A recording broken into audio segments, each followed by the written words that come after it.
The morning sun cast long shadows across the Galactic Academy's main campus as students hurried to their classes. Among them walked Li Jun, a human student who had perfected the art of being invisible.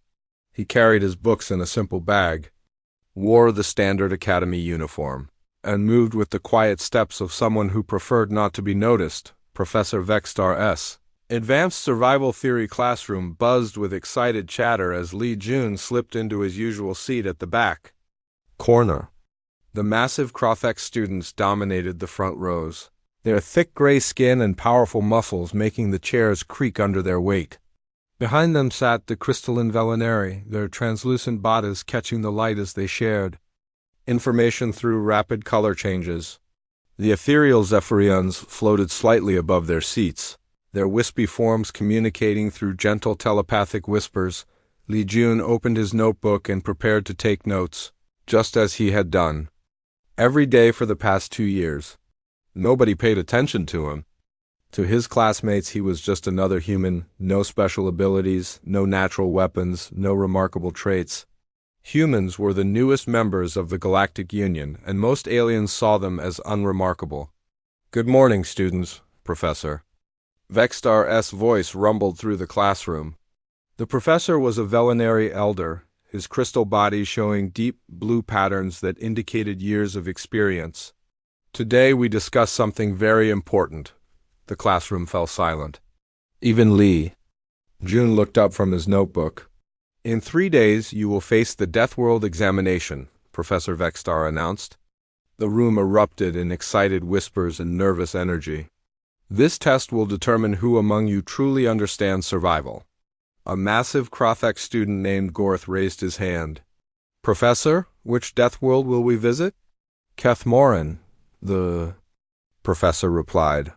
"A Class 12 Deathworld with extreme weather, dangerous creatures, and toxic zones.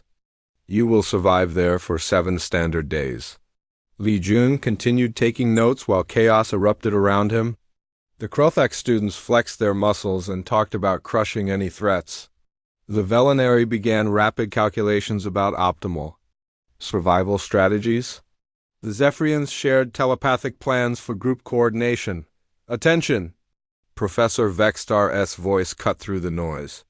"You will receive minimal equipment. A multi-tool emergency beacon, water purification tablets, and a basic scanner, nothing else." A slender Zephyrian named Nithal floated higher. "Professor, what about team formations?" "You may work alone or in groups. Choose wisely." The professor's crystal body showed amber patterns, indicating careful consideration. "Remember, this test has ended careers." Some students never returned to their studies. Park Hannah, one of the few other human students, turned to look at Li Jun. She had tried to befriend him many times over the past 2 years, but he always politely declined social invitations. He was friendly enough, but kept to himself. She worried about him. After class, students gathered in small groups to plan their strategies. The Crofex formed an alliance based on strength. The Velinari created analytical teams to process information. The Zephyrians planned to use their telepathy. For perfect coordination, Li Jun packed his books quietly and headed for the door. "Wait," Park Hannah called out, hurrying to catch up with him. "Li Jun, do you want to team up for the test?" He stopped and turned to face her. His expression was calm and polite, just as always. "Thank you for asking, Park Hannah. I prefer to work alone, but this is a death world," she said, concerned. Even Professor Vexstar said some students don't make it back. "We humans need to stick together," Li Jun smiled slightly. "I will be fine. You should focus on your own preparation." As he walked away, Park Hannah felt frustrated. Li Jun was always like this, polite but distant. She had never seen him demonstrate any particular survival skills. In their previous training exercises on safer worlds, he had performed adequately but never stood out. How could he be so calm about facing Kethmoran alone? Near the classroom entrance, a group of alien students whispered among themselves.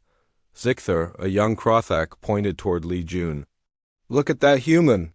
He thinks he can survive Kethmoran by himself." Humans are so strange, added Veleth, a Velinary whose crystal body showed patterns of amusement. No natural armor, no enhanced strength, no psychic abilities? How did their species even survive on their homeworld?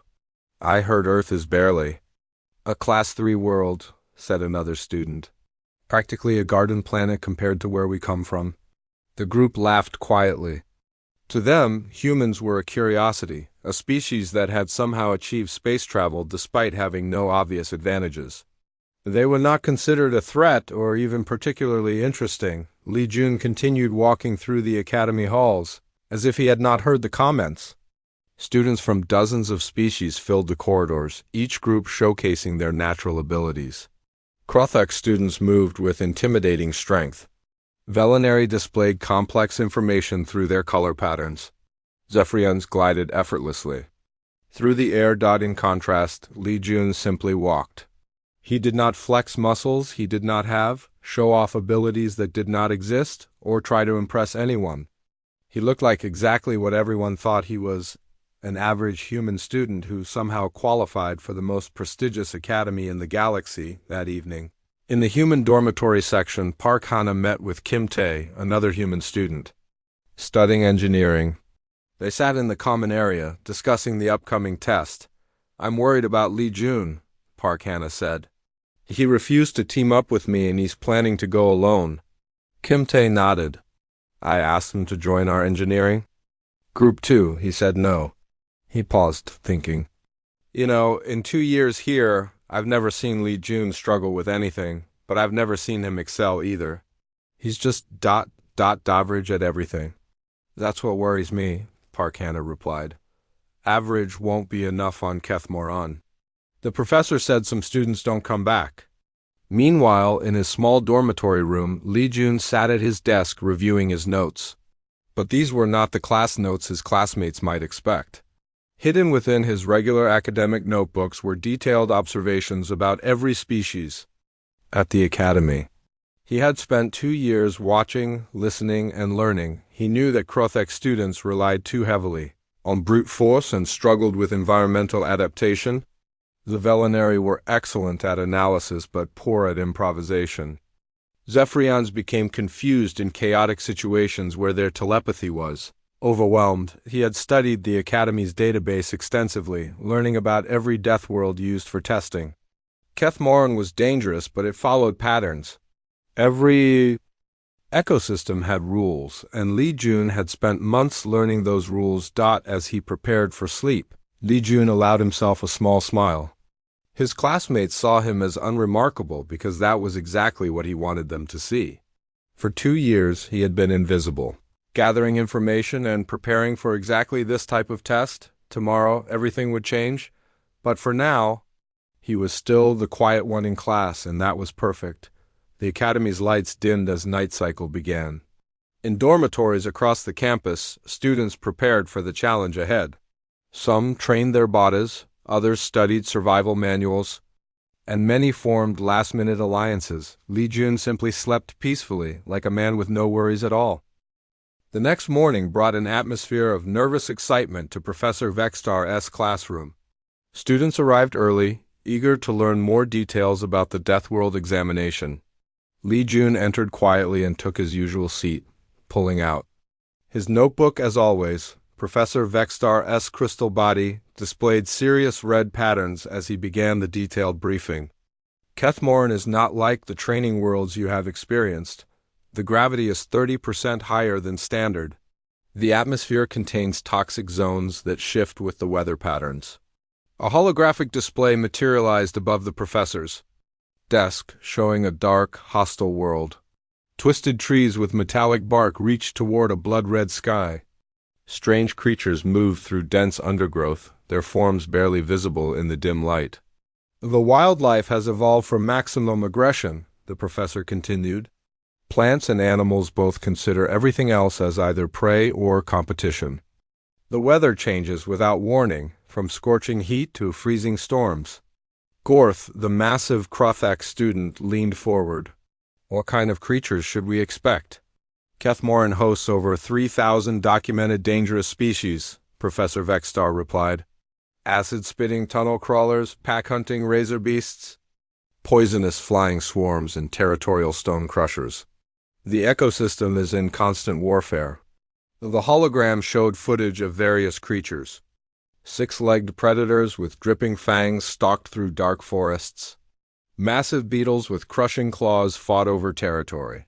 Flying creatures the size of shuttles circled overhead, their cries echoing across barren landscapes. Park Hannah felt her stomach tighten as she watched the display. This was far beyond anything they had trained for. She glanced back at Li Jun, who was calmly taking notes as if the professor was discussing basic mathematics. Your mission objectives are as follows, Professor Vextar announced. First, establish a base camp within 24 hours. Second, locate and purify 3 different water sources. Third, identify and catalog 50 local species. Fourth, survive 7 standard days without using your emergency beacon. Velith, the young Velinari, displayed quick color patterns of concern. Professor, what is the failure rate for this examination? The classroom fell silent. Professor Vextar's crystal body showed deep blue contemplation patterns. In the past 50 years, 63% of students have completed all objectives. 31% have completed partial objectives. 6% have required emergency extraction. And the rest? Asked Nithald, the slender Zephyrian. The rest chose different career paths, the professor said carefully after the briefing. Students scattered to form teams and strategies. The Krothek students gathered in one corner, their deep voices discussing how to use their strength advantage. They planned to build fortified positions and fight any threats directly. We will crush anything that challenges us, Gorth declared, flexing his massive arms. Kethmorin will learn to fear Krothek's strength. The Velinari formed analytical circles, their bodies flashing with rapid color communications as they shared data processing strategies. They intended to solve Kethmorin like a complex equation, using logic and calculation to predict dangers. Statistical analysis suggests optimal survival probability through systematic environmental mapping. Velith explained to his group, we will catalog every variable and create predictive models. The Zephyrians floated together in telepathic communion, planning to use their mental links for perfect coordination. Their wispy forms pulsed with gentle light as they shared thoughts and emotions. Kim Tae approached Park Hannah with a mixed group of students from different species. We're forming an engineering alliance, he explained. Each species contributes their strengths. Want to join us? Park Hannah nodded gratefully. What about Li Jun? She asked, looking toward the back corner where he sat alone. I already asked him, Kim Tae said sadly.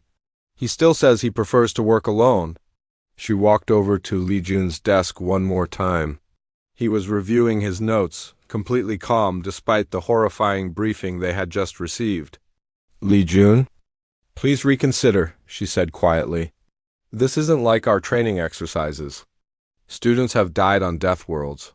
He looked up at her with those same calm eyes. I understand your concern, Park Hannah, but I have my own preparation methods. What preparation? She asked, frustrated. I've never seen you do any special training. You don't work out more than anyone else? You don't study survival manuals. What makes you think you can handle Kethmorin alone? Li Jun closed his notebook and stood up. Sometimes the best preparation is not obvious to others. As he walked away, Park Hannah felt helpless. She genuinely liked Li Jun, but he was impossible to reach. He seemed determined to face this deadly test alone, and she could not understand why. Near the classroom exit, alien students continued their dismissive comments about humans. A group of mixed species had gathered, discussing team formations. I feel sorry for that human, said Thakemore, a heavily armored insectoid student. He doesn't understand what he's facing. Humans always overestimate their abilities, added Quintal, a serpentine student with venomous fangs. Their homeworld is so peaceful they have no concept of real danger. Ziegther nodded his massive Krothak head. On my world, creatures like humans are prey animals. They survive by hiding and running away. Maybe that's his strategy, suggested another student. Hide for 7 days and hope nothing finds him. The group laughed, but not cruelly. To them, Li Jun was not an enemy or rival. He was simply a member of a weak species who did not understand his limitations. They felt the same way they might feel about a small pet trying to compete with predators. That afternoon, students visited the Academy's equipment center to familiarize themselves with their survival kits. The gear was deliberately minimal, a multi-tool with basic functions, an emergency beacon that would signal for immediate extraction, water purification tablets effective for 30 days, and a scanner capable of identifying basic threats and resources. Park Hannah tested her equipment alongside Kim Tae and their mixed species team. The crewtech members of their group barely fit their massive hands around the tools. The more delicate species struggled with the weight of the packs. This equipment is designed for average galactic physiology, Kim Tae observed. It's actually pretty well suited for humans. That's probably the only advantage we'll have, Park Hannah replied. Watching Li Jun at a nearby station. Li Jun examined each piece of equipment methodically, but his attention seemed focused on details others ignored. He spent extra time studying the scanner's technical specifications and testing the multi-tool's less obvious functions. A veterinary instructor approached him. Student Li Jun, do you have questions about the equipment? The scanner's range and accuracy parameters, Li Jun replied politely, and the multi-tool's power cell duration under different usage patterns. The instructor's crystal body showed pleased green patterns. Excellent questions. Most students focus only on basic functions.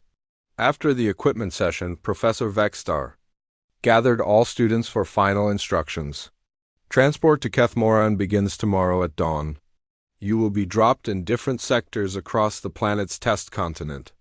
Communication between sectors is impossible due to atmospheric interference. He paused, his crystal body displaying serious warning patterns. Remember, your emergency beacon will bring immediate extraction, but using it means automatic failure. Choose survival over pride. As students filed out, Professor Vextar noticed Li Jun lingering behind. The human student approached his desk with typical politeness. Professor, I have a question about the historical data on Kethmoran test results. What would you like to know? The 6% who required emergency extraction, Li Jun said. Quietly, what were the primary failure factors? Professor Vextar's body showed surprised yellow patterns. Most students asked about success strategies, not failure analysis. Overconfidence, inadequate threat assessment, and failure to adapt to changing conditions. Li Jun nodded thoughtfully. Thank you, Professor. That evening, as the academy settled into night cycle, most students spent their time in nervous preparation. Some practiced combat techniques, others reviewed survival theory, and many sought comfort in group discussions. Li Jun sat alone in his room, but he was not idle. He reviewed every piece of information he had quietly gathered over 2 years. His real preparation was complete, and it had nothing to do with physical training or equipment familiarity. Tomorrow, the quiet student would step onto one of the galaxy's most dangerous worlds. His classmates expected him to hide and hope for the best. They had no idea what was actually coming. Dawn broke gray and cold over the Galactic Academy as transport ships prepared for departure. Students gathered at the launch platforms, carrying their minimal survival kits and wearing standard environmental suits. The nervous energy was obvious. Even the most confident alien students showed signs of stress. Li Jun stood quietly in the boarding line, his expression calm and focused.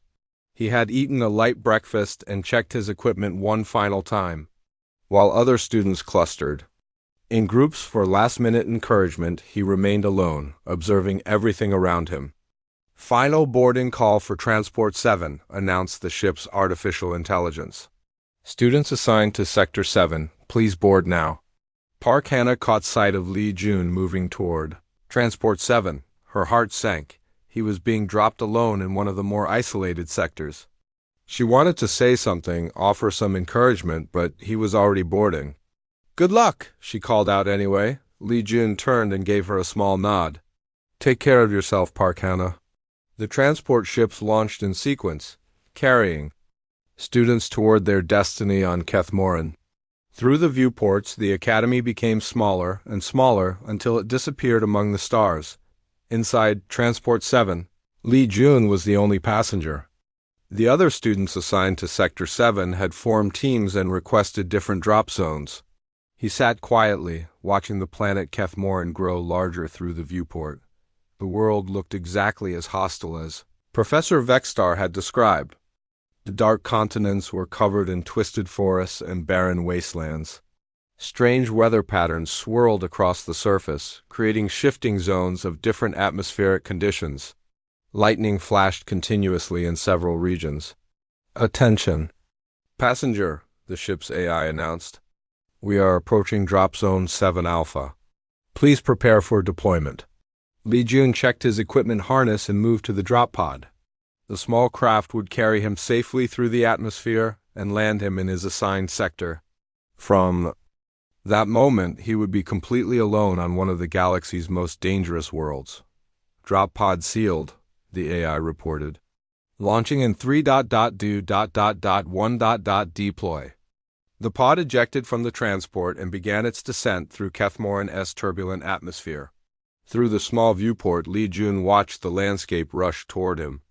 Dark forests stretched in every direction, broken by rocky hills and deep valleys. Strange creatures moved through the undergrowth, barely visible in the dim light. The pod's landing thrusters fired, slowing his descent. He hit the ground with a jarring impact that would have shaken most students. Li Jun simply absorbed the shock and immediately began assessing his situation. He was in a small clearing surrounded by dense forest. The air was thick and humid, with an acrid smell that indicated toxic elements. His scanner immediately detected multiple threats within a 50-meter radius. The gravity was noticeably heavier, making every movement require more effort. Li Jun activated his scanner and studied the readings carefully. 17 life forms within detection range, 6 of them marked as potentially dangerous. The soil showed high acid content. The nearby water source contained toxins that would require heavy filtration. Most students would have felt overwhelmed by the immediate danger. Li Jun felt something entirely different, a sense of coming home. He moved away from the landing site quickly and efficiently. The drop pod would attract scavengers and predators within hours. Better to be far away. When they arrived, as he walked through the alien forest, his movements changed subtly. The quiet, unremarkable student from the academy was gone. In his place was someone who moved with purpose and confidence, reading the environment like a familiar book. He identified safe paths through the undergrowth, avoiding obvious predator trails and territorial markers. He noted wind patterns, temperature variations, and the behavior of smaller creatures that would indicate larger threats nearby. Within an hour, Li Jun had traveled 2 kilometers from his landing site and found an ideal location for a temporary camp. A rocky overhang provided shelter from above, while a small stream offered water that could be purified. The position gave him excellent sight lines in 3 directions while keeping his back protected. He began setting up camp with quick, efficient movements. But this was not the basic shelter construction taught at the academy. Li Jun was building something far more sophisticated. Using his multi-tool and materials gathered from the environment, he constructed a camouflage shelter that would be nearly invisible from more than 10 meters away. He created drainage channels to handle the planet's unpredictable weather. He established multiple escape routes and positioned early warning systems using local materials. As he worked, 6-legged predators began tracking his scent. These were the acid-spitting tunnel crawlers Professor Vexstar had mentioned, pack hunters about the size of large dogs, with mandibles that could spray corrosive chemicals at their prey. The pack of 6 creatures moved through the forest with practiced coordination, following the human's trail. Their primitive intelligence told them this was unfamiliar prey, but prey nonetheless. They had never encountered anything like a human before. Li Jun detected their approach long before they reached his position. The scanner showed their movement pattern, and he recognized the signs of pack hunters from his environmental observations. He had several options: hide and hope they passed by, try to scare them away, or use his emergency beacon to call for extraction. Instead, he chose a fourth option that would have shocked his academy. Classmates, he prepared an ambush, using his multi-tool and materials from his surroundings. Li Jun quickly constructed a series of simple but effective traps. He created funnel paths that would force the pack to approach from predictable directions. He prepared improvised weapons from sharpened branches and rocks. When the tunnel crawlers reached his camp, they found what appeared to be an easy target. A lone human making no effort to hide? They moved in for what should have been a simple kill. The first predator triggered a snare that jerked it into the air, leaving it dangling helplessly. The second stepped on a concealed pressure plate that drove a sharpened stake through its body. The third found itself trapped in a pit lined with spikes. The remaining three predators realized they were facing something unprecedented and tried to retreat. Li Jun did not let them escape, moving with speed and precision that would have amazed his instructors. He systematically eliminated the remaining threats using improvised weapons and hand-to-hand combat techniques. The entire encounter lasted less than 3 minutes. In the Academy's monitoring station, operators watched the sensor readings with growing amazement. Student Li Jun's vital signs had remained completely calm throughout what should have been a terrifying encounter. His location had not moved, suggesting he had not tried to run away. "What happened to the predator signatures?" asked one operator. "They disappeared," replied another, checking his instruments. "All 6 contacts just stopped moving." Professor Vexstar studied the readings with interest. In hundreds of these tests, he had never seen anything quite like this. Most students spent their first day struggling to establish basic shelter while avoiding threats. This human had apparently eliminated an entire pack of predators. Back on Kethmoran, Li Jun was already processing the bodies of his defeated enemies. The tunnel crawlers would provide materials for better tools and weapons. Their acid glands could be harvested for useful chemicals.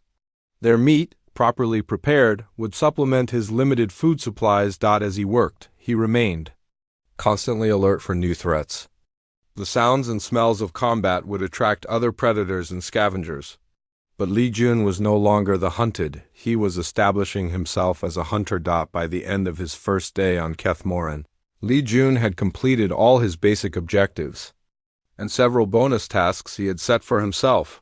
His camp was secure, he had identified multiple water sources, and he had begun cataloging the local ecosystem. More importantly, he had sent a message to Kethmoran's predators. The human was not prey. As darkness fell over the hostile world, Li Jun settled into his camouflage shelter. Around him, the sounds of the alien night began: hunting cries, territorial challenges, and the constant struggle for survival that defined this death world. Li Jun listened to it all with calm satisfaction. Tomorrow would bring new challenges. But tonight he was exactly where he belonged. The quiet student from the academy was gone forever. In his place was something the galaxy had never seen before. The second day on Kethmoran began before dawn. Li Jun woke naturally, his internal clock perfectly adjusted despite being on an alien world. He had slept deeply but remained alert to his surroundings, a skill that had kept him alive in far more dangerous places than most of his classmates could imagine. He was not the quiet academy student everyone believed him to be. That identity had been carefully constructed over 2 years of observation and preparation. Li Jun was actually Captain Li Jun of the South Korean Special Forces, a veteran of operations so classified that officially they had never happened. When first contact with aliens had occurred, many Earth military units were quietly disbanded to avoid appearing aggressive to the new galactic neighbors.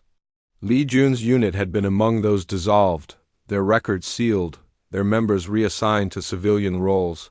He had chosen to attend the Galactic Academy not as a career change, but as a mission. Earth's government wanted to understand what humanity was truly capable of compared to other species.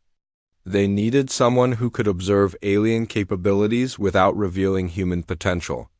Li Jun had volunteered for what was essentially a 2-year intelligence gathering operation. Now, as he prepared for his second day on Kethmoran, he finally had the chance to show what a human soldier could really do. He began with a systematic patrol of his territory. During the night, several scavenger species had investigated the site of yesterday's battle. Their tracks told him everything he needed to know about local predator hierarchies and behavioral patterns. Li Jun followed the scavenger trails back to their source, mapping the area and identifying key resources. He located 3 additional water sources, 2 defensible positions that could serve as secondary camps, and multiple sources of materials for improvised equipment. More importantly, he was learning to read Kethmoran's ecosystem. Every world had patterns, and patterns could be exploited. As he moved through the alien forest, Li Jun's scanner detected movement ahead. A pack of razor beasts, 4-legged predators with metallic spines that could be launched at prey, was hunting in a coordinated pattern. These were larger and more dangerous than the tunnel crawlers. Instead of avoiding them, Li Jun studied their behavior.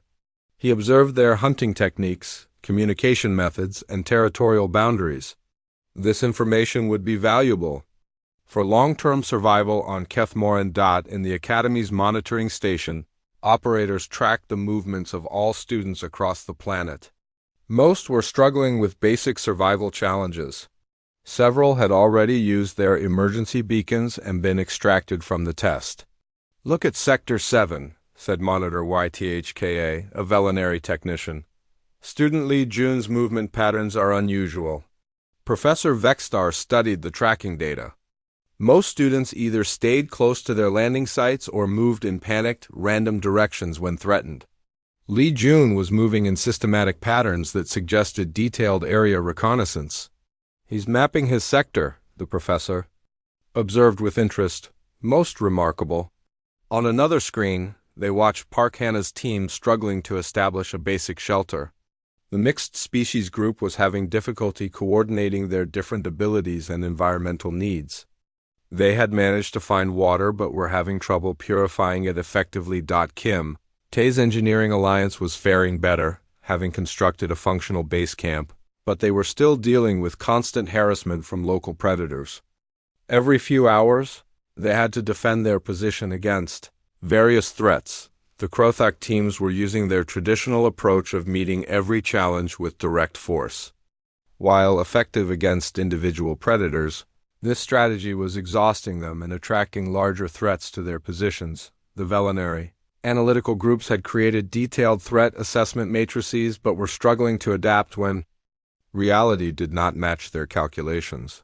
Their logical approaches worked well until they encountered truly chaotic situations. The Zephyrian telepathic teams were having the most difficulty.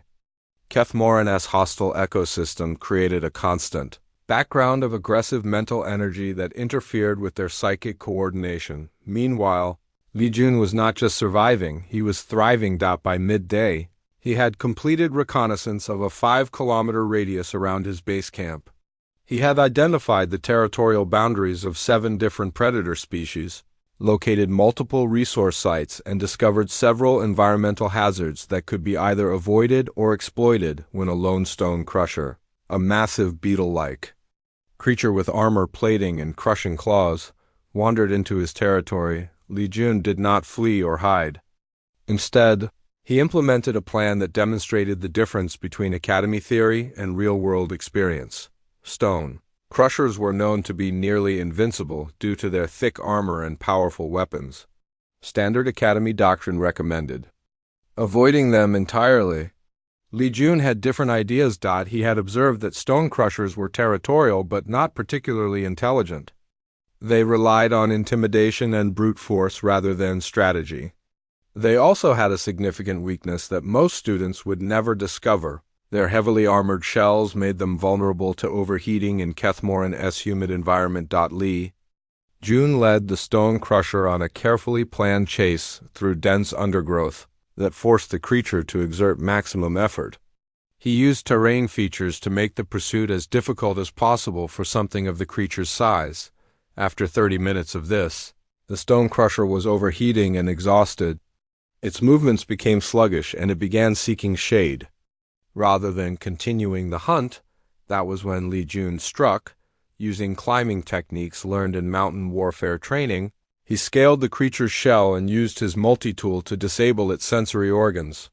Blinded and confused, The stone crusher became disoriented and eventually collapsed from heat exhaustion. Lee Jun did not kill the creature. That would have been wasteful and potentially dangerous if it had a mate nearby. Instead, he harvested what he needed from its shell and left it alive but unable to threaten his territory. The monitoring station operators watched in amazement as the stone crusher's tracking signal moved away from Lee Jun's position in apparent retreat. How did he defeat a stone crusher? Asked Monitor YTH. Professor Vexstar's crystal body showed patterns of deep contemplation. I am not certain he defeated it. His vital signs never indicated combat stress. Perhaps he found another solution. That evening, Lee Jun expanded his base camp significantly. Using materials harvested from defeated predators and environmental resources, he constructed a sophisticated operations center that would have impressed military engineers. He created multiple defensive positions, established supply caches at strategic locations, and built communication devices using salvaged technology from his scanner and multi-tool. Most importantly, he began implementing a long-term strategy that went far beyond simple survival. Lee Jun was not just trying to last 7 days on Kethmoran. He was establishing dominance over his assigned sector. As darkness fell, he reviewed his progress. In 2 days, he had eliminated multiple threats, secured valuable resources, and mapped a significant portion of his territory. His base was more secure than most military installations, but he was just getting started on his academy records. Lee Jun was listed as an average student with no special qualifications. Those records were accurate as far as they went. He had carefully maintained mediocre grades and unremarkable performance evaluations. What the records did not mention was his real background: 15 years of military service, including operations in some of Earth's most hostile environments.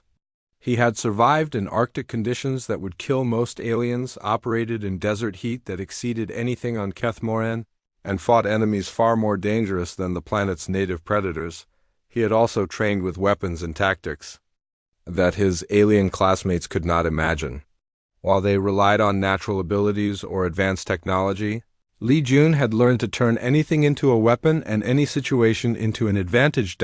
As he settled in for his second night on Kethmoran, Lee Jun allowed himself a moment of satisfaction. Tomorrow would bring new challenges, but tonight he could rest knowing that he had begun to show the galaxy what humanity was truly capable of. In 2 years at the Academy, he had learned everything he needed to know about alien capabilities and weaknesses. Now it was time to demonstrate why Earth's military had been quietly disbanded, not because humans were too weak for galactic society, but because they were too dangerous. The quiet student was gone.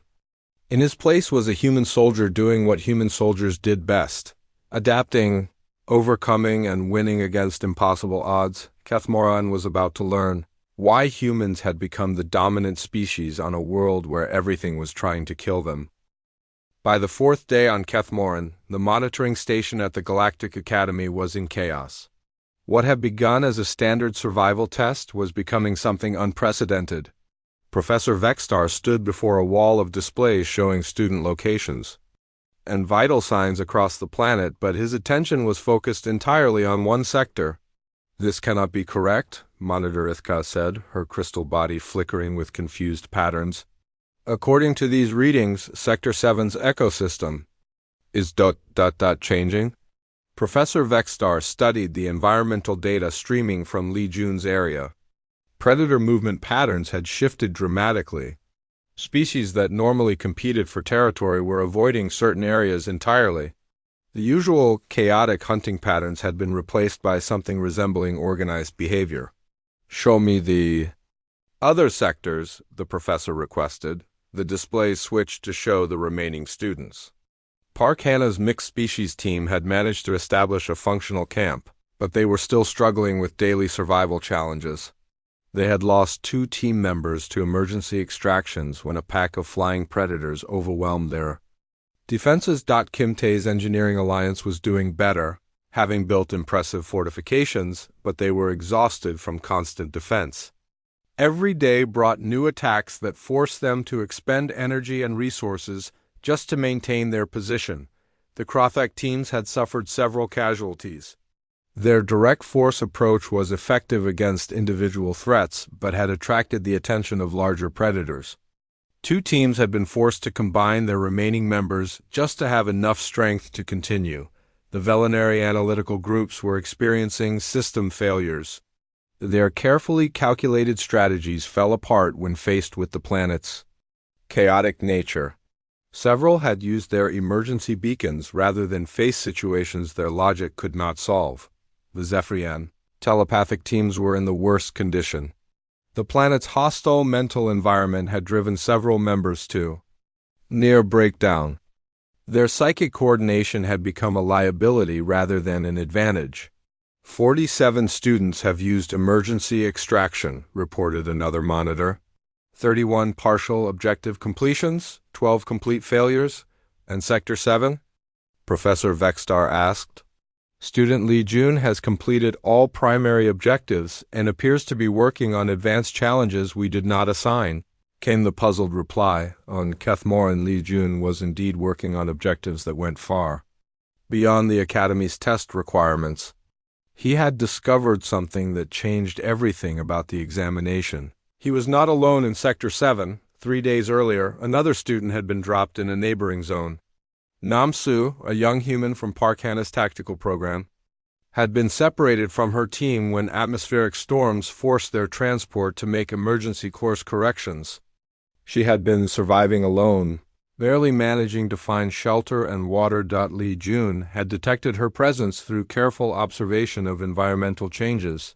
Different disturbance patterns, unfamiliar tool marks, signs of inexperienced movement through the forest. Any predator would have found her within hours. He located her on the fourth morning, huddled in a poorly concealed shelter, weak from dehydration and lack of food. Her scanner had been damaged in the landing, leaving her unable to identify safe water sources or detect approaching threats. Li Jun? She whispered in amazement when he appeared at her shelter entrance. How did you find me? You left signs, he replied simply, offering her a container of purified water. Drink slowly. As Nam-Su recovered, Li Jun assessed her condition and equipment.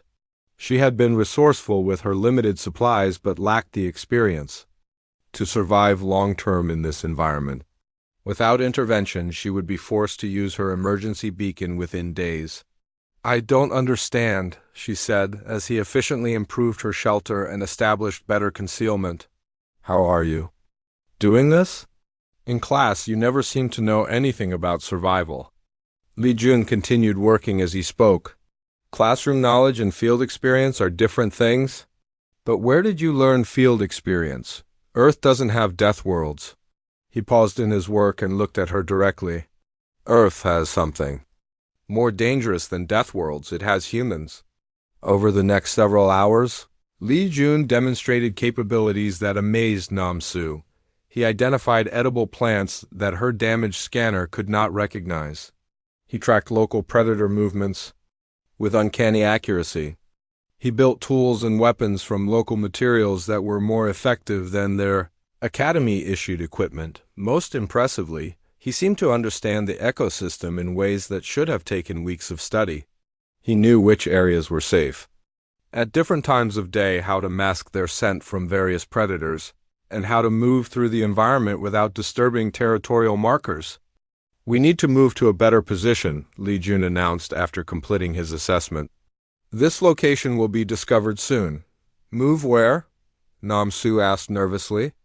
I barely found this place. My base camp. You will be safer there.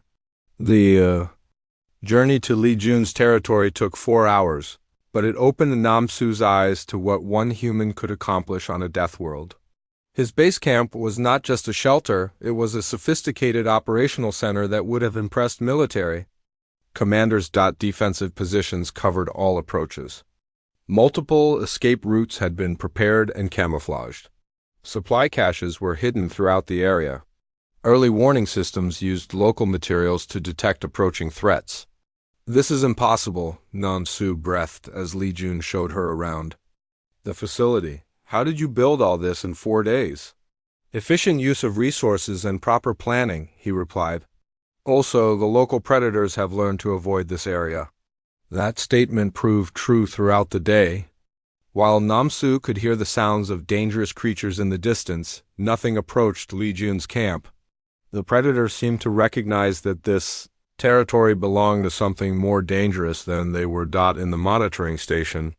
Professor Vexstar noted that a second human biosignature had appeared in Sector 7, according to records. Namsu should have been in Sector 12 with her original team. How did she reach Sector 7?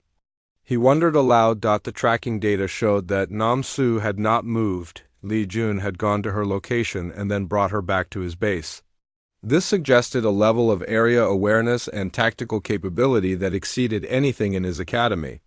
Records, Professor, Monitor YTHK announced urgently. We have a problem developing in Sector 12. The display showed Park Hana's team under siege by a massive pack of razor beasts. The predators had apparently been driven from their usual hunting grounds and were attacking anything they encountered. The team's defenses were failing, and their emergency beacon activation seemed imminent. Similar scenarios were developing across multiple sectors. Something was disrupting the planet's normal predator patterns, causing unusual aggregations of hostile creatures in areas where students were trying to survive. What could cause this level of ecosystem disruption? Professor Vexstar asked his staff. Monitor Ithka's patterns showed deep concern. The data suggests that predator populations are being displaced from Sector 7 and moving into adjacent areas. Displaced by what? By whatever student Li Jun is doing. The professor studied the environmental readings from Sector 7. Predator populations were indeed avoiding Li Jun's area entirely, but not because he was hiding from them. The data suggested that he had somehow established himself as the apex predator in his territory. This is unprecedented, Professor Vexstar admitted. In 50 years of conducting these tests, no student has ever achieved territorial dominance over a significant area of a Class 12 Deathworld. As evening approached on Kethmoran, the situation became more critical. Students across the planet were facing increased pressure as displaced predators crowded into smaller territories. Emergency extractions increased hourly, but in Sector 7, Li Jun and Namsu sat peacefully around a small fire, sharing a meal prepared from local resources. Namsu was beginning to understand that she was witnessing something extraordinary. Li Jun, she said quietly, who are you really? He considered the question carefully before answering. I am someone who was prepared for this test in ways that are not obvious. Are you going to help the others? She asked. I can hear the emergency beacon signals. Students are in trouble. Li Jun looked toward the areas where distress signals were originating.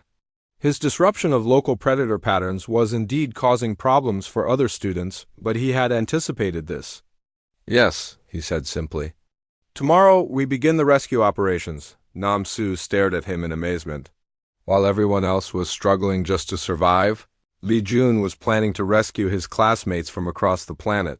The quiet student was about to become something no one had expected, a leader who could unite multiple species in the face of impossible odds.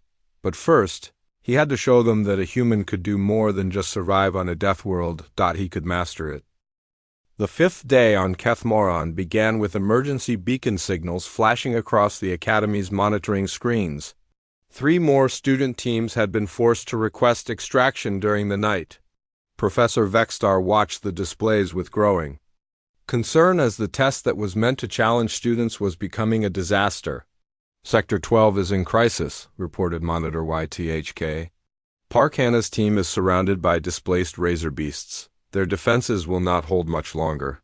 Professor Vexstar studied the tactical display. Park Hana's mixed species team had built a competent defensive position, but they were facing a coordinated assault by nearly 30 predators. The razor beasts were attacking in waves, testing different approaches and learning from each failed attempt. Prepare extraction for Sector 12, the professor ordered reluctantly. We cannot lose an entire team. Wait, called another monitor. Something is happening in Sector 7. The displays showed Li Jun leaving his secure base camp, accompanied by Namsu, but instead of moving away from the danger zones, they were heading directly towards Sector 12. Their movement was fast and purposeful, following paths that seemed to avoid all major predator concentrations. What is student Li Jun doing? Professor Vexstar wondered aloud. On Kethmoran, Li Jun was implementing a rescue plan that demonstrated capabilities far beyond anything his academy records suggested.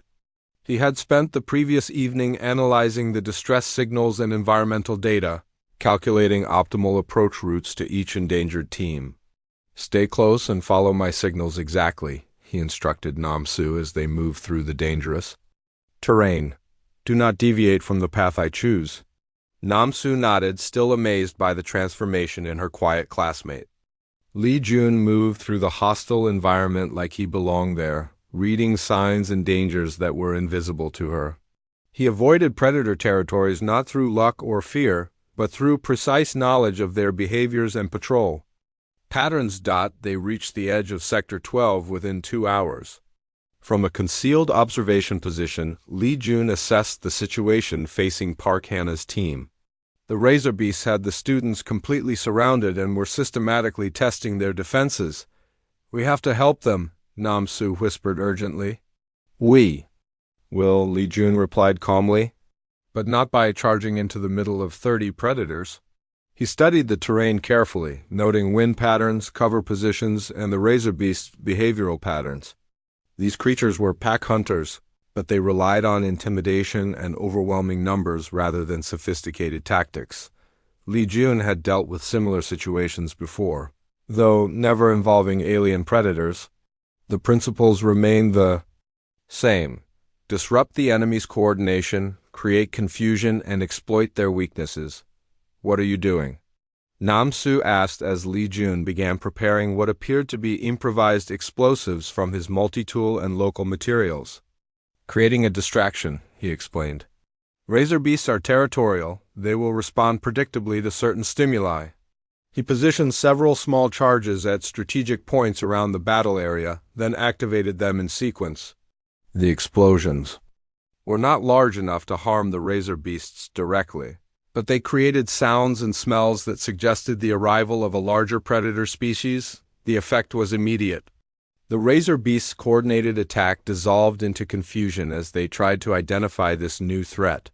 Their pack formation broke apart as individuals fled in different directions. In the chaos that followed, Li Jun moved like a shadow through the battlefield. He eliminated isolated predators with efficient precision, using improvised weapons and combat techniques that seemed impossible for someone without military training. Park Hannah's team watched in amazement as their desperate situation transformed into survival. The overwhelming assault became a series of manageable individual encounters as the Razor Beast pack disintegrated. "Who is that?" asked Velka, a Velinary member of Park Hannah's team, her crystal body flashing confused patterns. I think it's Li Jun," Park Hannah replied in disbelief. Within 30 minutes, the immediate threat was eliminated. Li Jun appeared at their defensive perimeter as calmly as if he was arriving for a class discussion. "Are there any injuries?" he asked, checking each team member efficiently. "Li Jun?" Park Hannah stared at him. Where did you learn to do that?" "Experience," he replied simply, helping to treat minor wounds among the team members. "We need to move to a more secure location. This position is compromised." "Move where?" asked Thorg, a massive Krothek student who had been their primary defender. "We barely survived here." Li Jun pointed toward a ridgeline in the distance. "There is a defensible position 3 kilometers north. I have supply caches positioned along the route." The team exchanged glances. Their quiet human classmate was speaking with the authority of a military commander, and his recent demonstration suggested he knew exactly what he was talking about. "Lead the way," Park Hannah said finally. The movement to the new position revealed more of Li Jun's capabilities. He had apparently spent days mapping the entire region and establishing supply routes between defensible positions. Hidden caches contained purified water, processed food, and improvised equipment that was often superior to their academy-issued gear. "When did you prepare all this?" asked Nithil, a Zephyrian whose telepathic abilities had been overwhelmed by the planet's hostile mental environment. Preparation is the key to survival, Li Jun replied. I have been preparing since we arrived. The new defensive position was a natural fortress that Li Jun had improved with clever engineering. Multiple escape routes, overlapping fields of fire, and concealed supply access made it nearly impregnable to anything short of a massive coordinated assault dot in the Academy's monitoring station. Professor Vexstar watched the successful rescue operation with growing amazement. One student had just saved an entire team from certain elimination, demonstrating tactical capabilities that exceeded those of most military units. How many students are still in immediate danger? He asked his staff. 17 teams across 8 sectors, came the reply. Most will require extraction within the next 12 hours. Professor Vexstar studied the display showing Li Jun's location. The human student was now responsible for 8 other students in addition to his original mission objectives. Logic suggested he should focus on his own survival rather than risking himself for others. Monitor his movement patterns, the professor instructed. I want to know if he attempts additional rescue operations. On Kethmoran, Li Jun was already planning exactly that. As his rescued teammates settled into their new secure position, he briefed them on the larger situation across the planet. Multiple teams are under pressure from displaced predator populations, he explained. Emergency extractions are increasing. Hourly, displaced from where? Park Hana asked, though she was beginning to suspect the answer.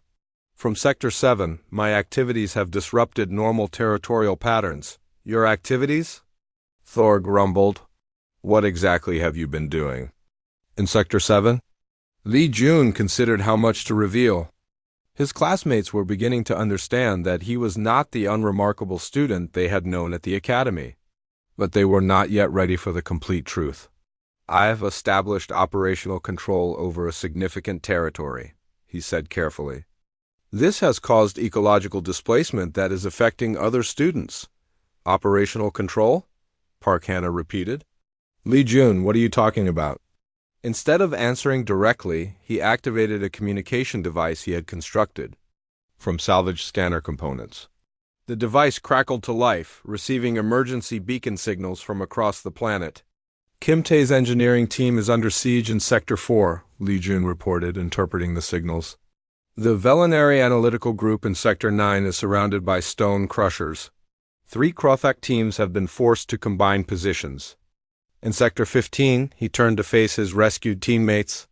We can extract to safety and complete our individual objectives, or we can help our classmates survive this test. Help them how? Asked Velka. We barely survived ourselves. Li Jun smiled slightly, and for the first time his classmates saw something dangerous in that expression. We hunt the hunters, he said simply. And we show this planet that humans do not just survive deathworlds, we master them. The quiet student was proposing something unprecedented, turning a survival test into a military campaign.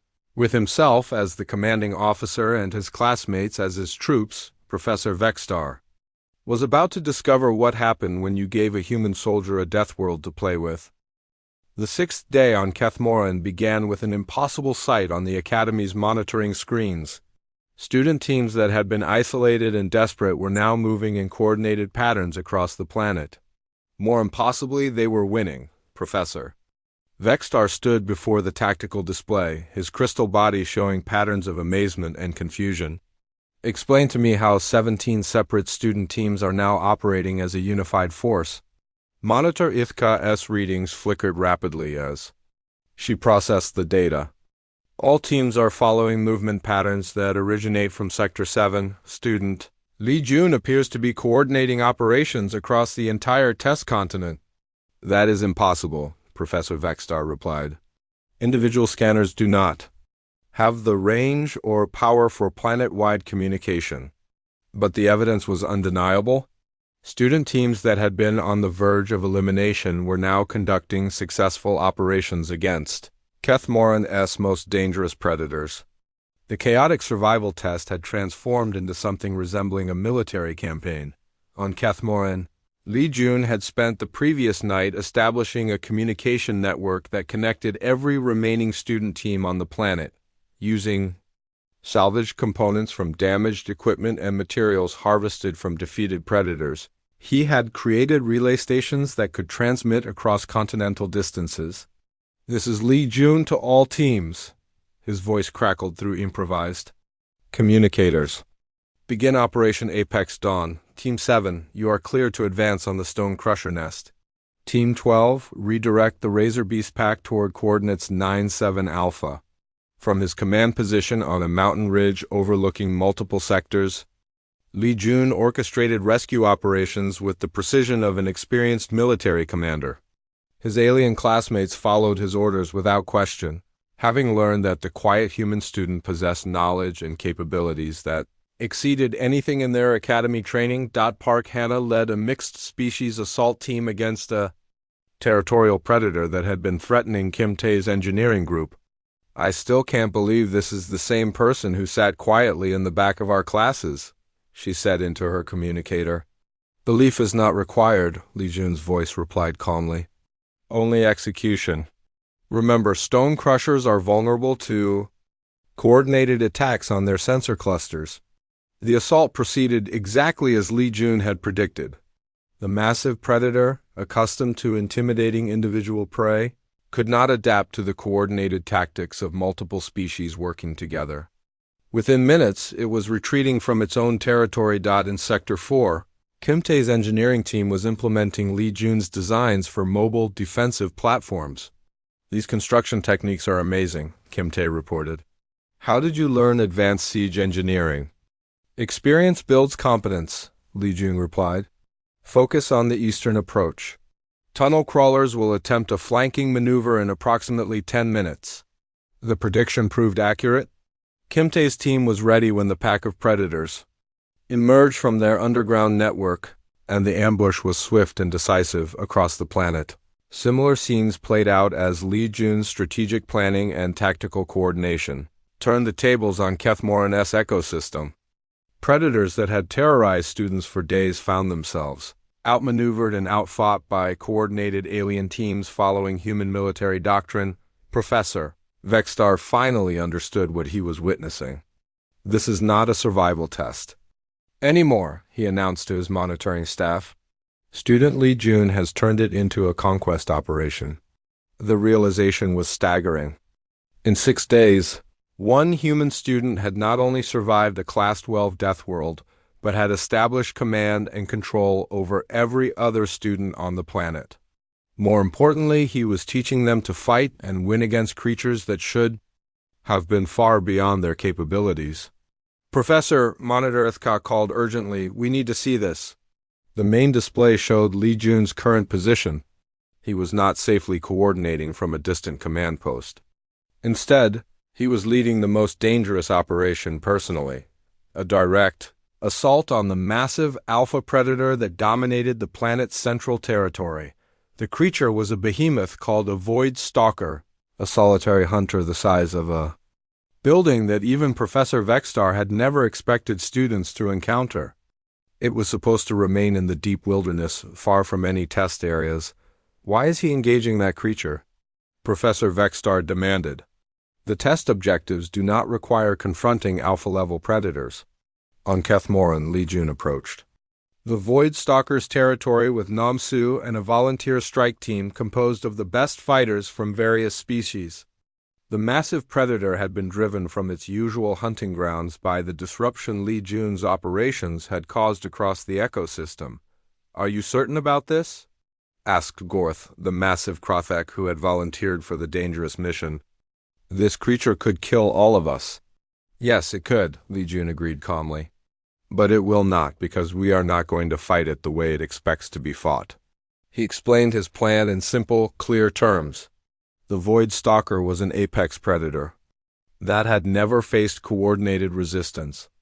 It relied on intimidation, size, and overwhelming force to dominate its territory. Those advantages could be neutralized through proper tactics. "We are not trying to kill it," Li Jun emphasized. "We are convincing it to relocate to an area where it will not threaten other students." The operation that followed demonstrated why Earth's military units had been quietly disbanded after first contact. Li Jun and his multi-species team implemented tactics that would have impressed galactic military strategists. They used terrain features to limit the creature's movement options.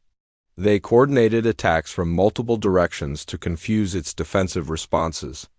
Most importantly, they demonstrated the human concept of combined arms tactics, where different species contributed their unique abilities to achieve objectives none could accomplish alone. The Krothek provided direct firepower and drew the creature's attention.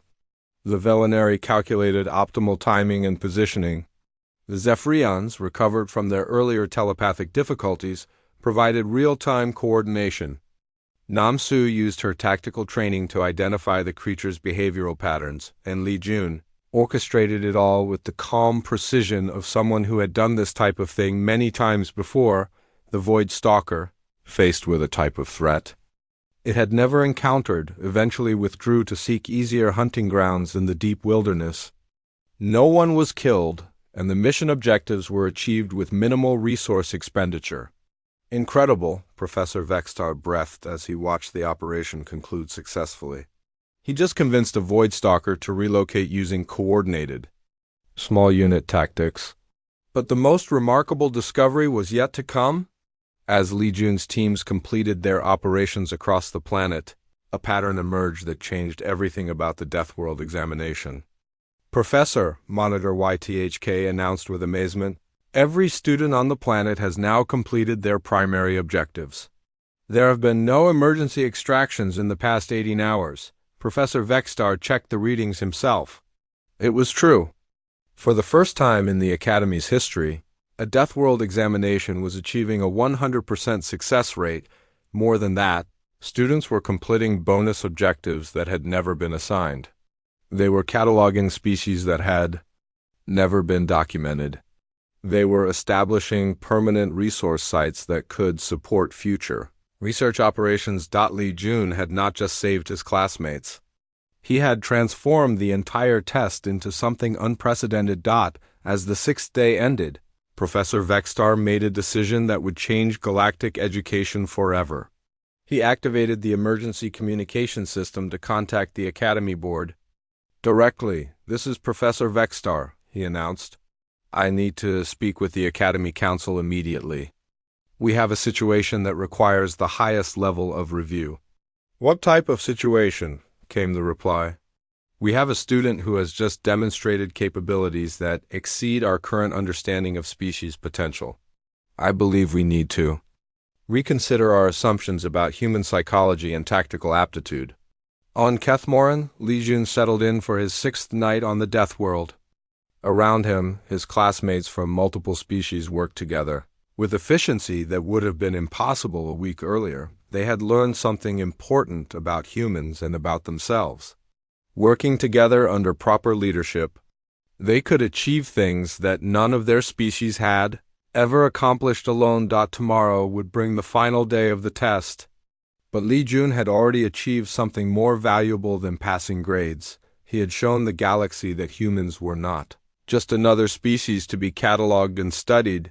They were natural leaders who could unite others in the face of impossible challenges. The quiet student had become something the galaxy had never seen before, a human commander with alien troops who trusted him completely, and Professor Vextar was beginning to understand that this was exactly what the test had been designed to discover.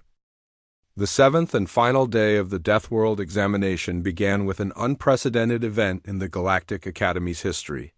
Every single student was not only alive but thriving. More remarkably, they were working together as a unified force that had established operational control over significant portions of Kethmoran. Professor Vextar stood before the Academy Council in emergency session, his crystal body displaying patterns of excitement and confusion. The holographic displays showed real-time feeds from the planet below, where students from dozens of species moved with military precision under human command. Explain to us how one student has transformed a survival test into a conquest operation, demanded Council Leader Apextry, an ancient being whose species had founded the Academy centuries ago. Student Li Jun has demonstrated capabilities that do not match any previous assessments of human potential, Professor Vextar replied. His tactical knowledge, leadership abilities, and strategic planning exceed those of most military graduates. His academy records show average performance across all subjects, noted another council member. Yes, the professor agreed. Which suggests that either our evaluation methods are flawed, or this student has been deliberately concealing his abilities. On Kethmoran, Li Jun was conducting final operations to ensure the safety of all student teams for the remainder of the test period. His command post, established on a mountain ridge overlooking multiple sectors, buzzed with activity as his multi-species staff coordinated the last phase of what he had privately designated Operation Educational Override. All teams report status. He spoke into his improvised communication network. Team Alpha secure in Sector 4, came Kim Tae's voice. Resource caches established, perimeter maintained. Team Beta holding Sector 9, reported Velka. Predator populations successfully redirected. Team Gamma completing final cataloging in Sector 12, added Park Hannah. All objectives exceeded. Li Jun smiled slightly as he reviewed the tactical situation. In 7 days, he had achieved objectives that went far beyond the Academy's test requirements. Every student would return with perfect scores. More importantly, they would return with a completely different understanding of what was possible. When different species worked together under competent leadership, Li Jun, Nam-Su approached his position, carrying a datapad with final reports. The teams are asking what happens next. Do we maintain positions until the transport ships arrive? No, Li Jun replied, beginning to dismantle his command equipment. We return to being Academy students taking a survival test. Nam-Su looked confused. What do you mean? When the transports arrive, I will be the quiet student who managed to survive 7 days on a death world, Li Jun explained. Nothing more, but everyone knows what you did. You can't just pretend it didn't happen. Li Jun began packing his gear with the same efficiency he had demonstrated throughout the test. I accomplished what I came here to do. The rest is not important. Nam-Su realized she was witnessing something significant. Li Jun was deliberately choosing to return to obscurity, rather than claim credit for achievements that would make him famous throughout the galaxy. Why? She asked simply. Because, Li Jun replied, the mission was never about personal recognition. In the Academy Council chambers, the emergency session was reaching critical decisions. The footage from Kethmoran showed capabilities that challenged fundamental assumptions about human potential and multi-species cooperation. This changes everything about how we evaluate species capabilities, Council Leader Apextry announced. If one human student can achieve these results, what does that suggest about the species as a whole? It suggests we have been underestimating them significantly, Professor Vextar replied. And perhaps underestimating what becomes possible when different species learn to truly work together. The council members exchanged concerned communications. The Galactic Union was built on the assumption that each species contributed specific abilities to the collective whole. The idea that one species might possess natural leadership capabilities that could unite others was both exciting and troubling. What do we know about this student's background? Asked a council member. Professor Vextar consulted his records. Official files indicate standard civilian education, average academic performance, no special qualifications or training. Yet he demonstrates military-level tactical knowledge and command capabilities that exceed those of most career officers, another member observed. Perhaps, suggested Council Leader Apextry slowly, the human species possesses capabilities that are not obvious under normal circumstances. On Kethmoran, the transport ships were arriving to collect the students. Li Jun issued final orders to his teams, instructing them to disperse and resume their individual test completions. The sophisticated command network was dismantled, the coordinated operations ceased, and the unified force became individual students once again. When Transport 7 arrived at Li Jun's pickup coordinates, they found him sitting quietly beside his basic survival shelter, reviewing his notes just as any academy student might do after a challenging week. His equipment was standard issue, his appearance unremarkable, his demeanor calm and polite. "Student Li Jun?" the transport pilot asked. "Ready for extraction?" "Yes, thank you," Li Jun replied, gathering his gear and boarding the ship without ceremony. As the transport lifted off from Kethmoran, Li Jun looked back at the Deathworld through the viewport. He had accomplished something significant, but not for the reasons his classmates might assume. For 2 years he had gathered intelligence about alien capabilities, psychology, and tactical doctrine.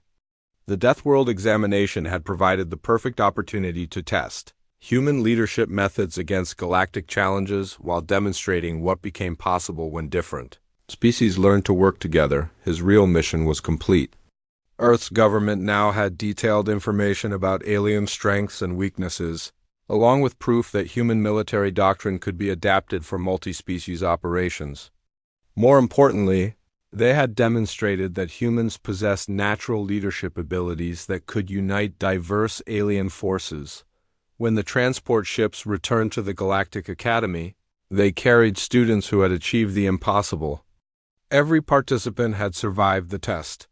Every primary objective had been completed. Many students had exceeded their assigned goals by remarkable margins. Professor Vexstar was waiting at the landing platforms, eager to interview the students about their unprecedented success. But when he approached Li Jun, he found the same quiet, polite student who had been attending classes for 2 years.